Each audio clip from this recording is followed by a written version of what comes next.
Alright, boys and girls, welcome back.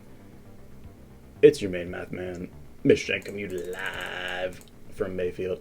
Coming to you live from Mayfield. And in this video, again, we're just closing out finally the study guide. I know you guys are exhausted. We're climbing to the tippity top of that mountain, but we're only halfway up. It doesn't matter. We're moving forward. So it says this. It says the heights in inches of each member of the groups of the choir are represented in the box plots below. So it has 4 different groups, and it has the box plots that go with it and their label as well. So it says which group has the median with the greatest value. Again, when we're saying the median, we're talking about that Q2. So we're looking for the middle value of each of those sets. So you can kind of line up and say, all right, I know that for sopranos, it's about 65. So let me put soprano. I'm going to say that's about 65. Let's see, for altos, again, each step is 1, and so you know that's going to be 66. So we said alto is 66. We move down to the next one, the tenor group. That's going to be about 68. Again, we're talking about that value there. It's about 68. And then last, but actually not least, is our bass group. And so we're saying that's going to be about 71. I'm more of a baritone myself, but hey, who's keeping track? So now it says which group had the greatest value. And so we know, hey, for sure, out of these 4 values, we know that this is our greatest. So we're saying that bass group is going to be our greatest median. Moving forward, let's have it like this. Again, there's a lot going on with it, but we can break it apart very simply. So we're going to say the box plot represents the number of times the students in Miss Wright's class went shopping last month. And so it has the boys in there, and it says there are 16 boys in Mrs. Wright's class. Each boy went shopping at a different time.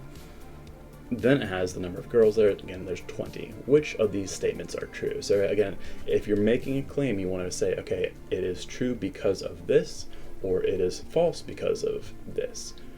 Make sure you are backing up your statements with a reason. So let's go through these. Again, I'll kind of label them A, B, C, D. That way it's a little bit simpler. And so for the first one, it says more boys than girls went shopping last month. Well, let's see. I'm going to say that is false, since there are 16 boys, which is less than 20 girls, very obviously. Again, we got that from giving those 2 values in there. So we know, let me mark this off, we know that one is not right. Moving to the second one, it says a greater number of boys than girls went shopping 9 or fewer times last month. So let's kind of see where that's at. Well, let's see, 9 or fewer. So let's kind of let me draw a quick line for us on 9. All right, and 9 as well.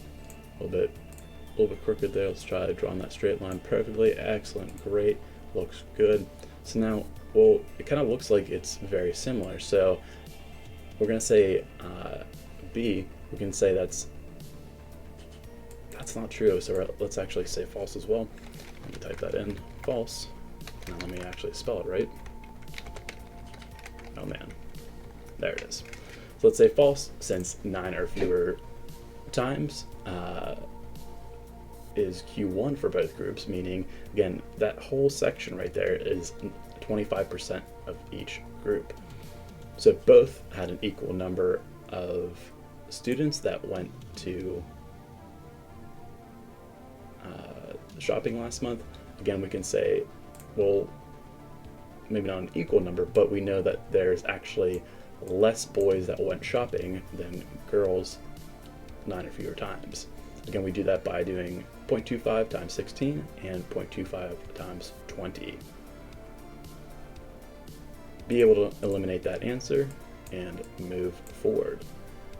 So it says for C, it says more than half of the boys went shopping at least 10 times last month. Again, we say that each section is 25% of the data. So let's find out. Let's see. Where is, let me actually clear, I can do a different color. Let's do, all right, so we have boys, and we say, all right, 10 times, at least 10 times. So we know that 10, that's gonna be about right there. So it's just past that halfway mark. And we know that that median, is about 50%. So if it's going a little bit past that, it's gonna be greater than the 50% given. So again, we're going to say over 50% went 10 or more times shopping. Check that one off. We know we're good. Let me actually, let's circle it because we're going to include it. All right. Last one, it says 50% of the girls shopped 12 or more times last month. Let's see. Where's 12 at? Well, we know that our median actually for this is 12 for the girls, so our median is 50%, and that's exactly 50% of the girls went 12 times or more shopping.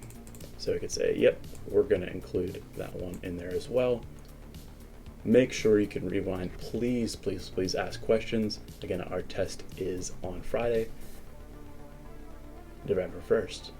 Super slam that subscribe button.